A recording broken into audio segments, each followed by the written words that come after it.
شكاوى الفلاح الفصيح. هل كان ملوك مصر الفرعونية قساة القلوب أو ظالمين للشعب؟ هل الدكتاتورية كانت نظاما لحكمهم؟ والسخرة هل هي كانت الوسيلة لهم كما يدعي البعض دون معرفة؟ الإجابة هي لا وألف لا. إذن كيف تبنى حضارة عظيمة على شيء كهذا وتظل عزيزة آبية طوال 5000 عام، نبراسا في العلوم والفنون، لم يخدش استقلالها إلا شراذم الهكسوس في الوجه البحري فقط على مدى أقل من 200 عام؟ إن السخرة والقهر لا يبنيان حضارة ولا يحافظان على استقلال. احتار الناس في هذا الإعجاز الهندسي الشاهق الذي حققوه، فهناك من يقول أن سكان الكواكب هم وراء هذا المعمار العظيم، وآخر يقول إلغاء الجاذبية الأرضية حتى يستطيعوا رفع حجر وزنه يصل إلى 70 طنا كسقف لحجرة الدفن في الهرم الأكبر. ثم أخيرا وجدنا من يقول إنها سخرة. لقد كان أجدادنا أول من عرف العالم بالعالم الآخر والميزان والثواب والعقاب، وكان رجل الدين يقرأ نيابة عن المتوفى ويقول: لم أظلم الأرملة أو آخذ مال اليتيم، ولم ألوث مياه النيل التي هي مصدرا لكل حياة. وإليكم قصة الفلاح الفصيح، وهي حادثة حقيقية تاريخية تكشف عن مدى الديمقراطية بين أبناء الشعب والحكام.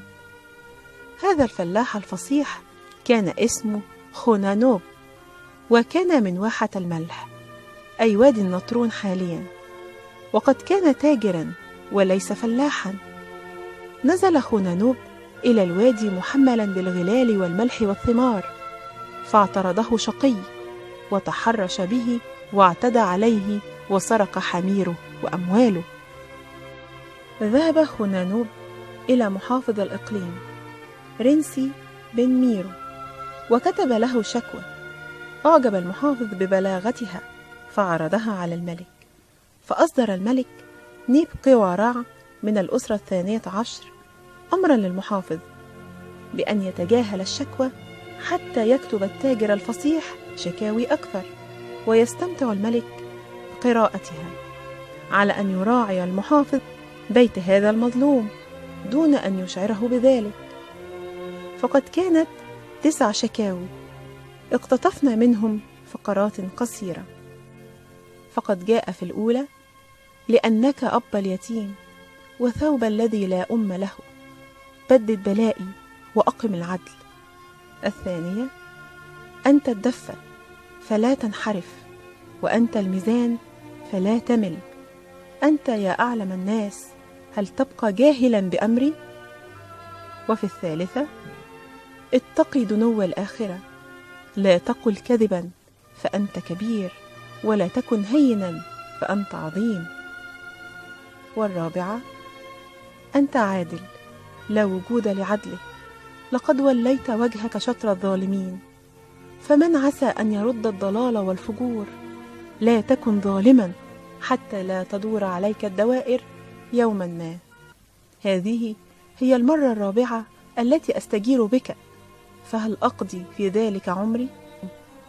والخامسة: ما أراك تفعل شيئا غير مناصرتك للصوص، أولاك الناس ثقتهم فتخليت عنهم.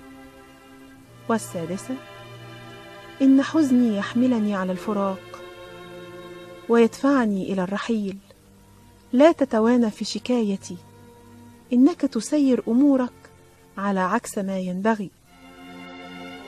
والسابعة: لا تكن عنيدا، فليس العناد من شيمك، لا حياة لفقير إذا لم تعد له في قلب العدالة منزلة، سيضيعك إهمالك ويؤذيك جشعك، وسيخلق لك نهمك أعداء.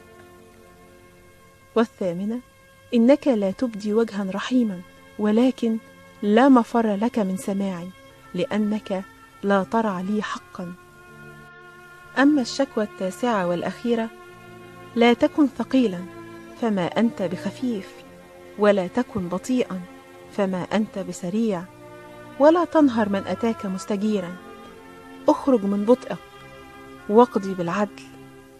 فأرسل المحافظ رنسي إلى الشاكي وقال: لا تخف، لا تخف يا خنانوب، فما أهملناك إلا لتبقى معنا وتكتب إلينا بناء على رغبة جلالة الملك. وحمل رنسي شكاوي الفلاح الفصيح أو تاجر الملح حسب تسمية ماسبيرو إلى الملك. وقال الملك: احكم بنفسك يا ابن ميرو. استدعى رنسي ابن ميرو قاطع الطريق وأحصى أمواله، زاده وقمحه وحميره وشعيره، وسلمه هو وأمواله إلى تاجر الملح خنانوب حتى يصير عبدا له. وهذه الشكاوي التسع لهذا التاجر، أو كما سمي الفلاح الفصيح، إنما هي وثيقة دامغة لديمقراطية العلاقة بين الحاكم والمحكوم، والتي يقولون عنها إنها كانت سخرة. فالسخرة لا تحيا عليها الجماعة ولا تبنى عليها الأوطان كوطن عزيز مستمر وباقي مثل مصر الحبيبة.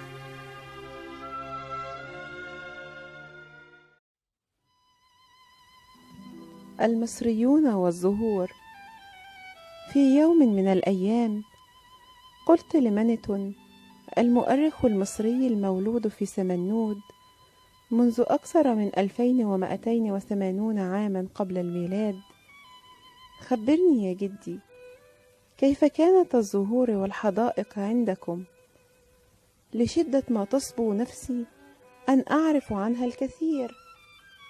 قال مانيتون: لقد كنا مجتمعا راقيا متحضرا، كان كل بيت فيه حديقة غناء، في وسطها بركة للأسماك، وكان يوجد أيضا أزهار اللوتس الزرقاء والبيضاء وزهور البرد، وكنا نزرع أشجار الجميز واللبخ والنخيل والدوم، وزرعنا الرمان والخروب والصمت والصفصاف.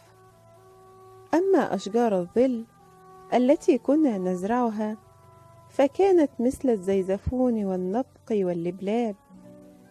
لقد كان لدينا حدائق غناء، منها للزينة ومنها للنباتات الطبية مثل الخروع والبابونج وست الحسن، وأيضا زرعنا الأفيون والحشيش واستخدمناهم في العمليات الجراحية، وزرعنا حبة البركة والحلبة وجوز الطيب والنعناع والسنمكة.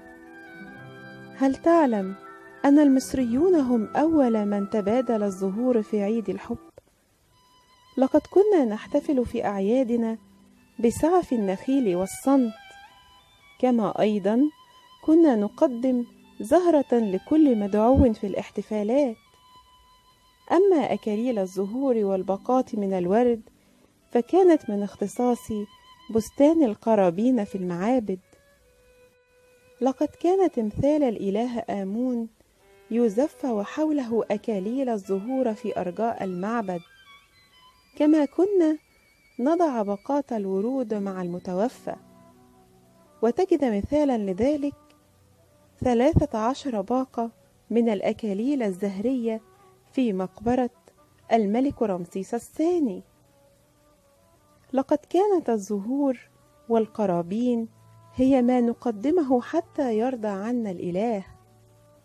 لقد بنيت الحضارة المصرية القديمة على الرقة والعلوم والفنون والآداب، ولقد كان المصريون القدماء يقولون في صلواتهم أنهم لم يلحقوا الضرر بأي إنسان، ولم يتسببوا في دموع امرأة أو طفل، ولم يلوثوا مياه النيل، ولم يكونوا يوما سببا في شقاء حيوان، ولم يعذبوا النباتات بأن ينسوا أن يسقوها.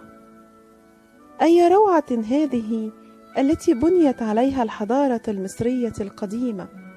لذلك هي باقية وستظل بإذن الله، حفظها الله من كل شر ومن كل أذى.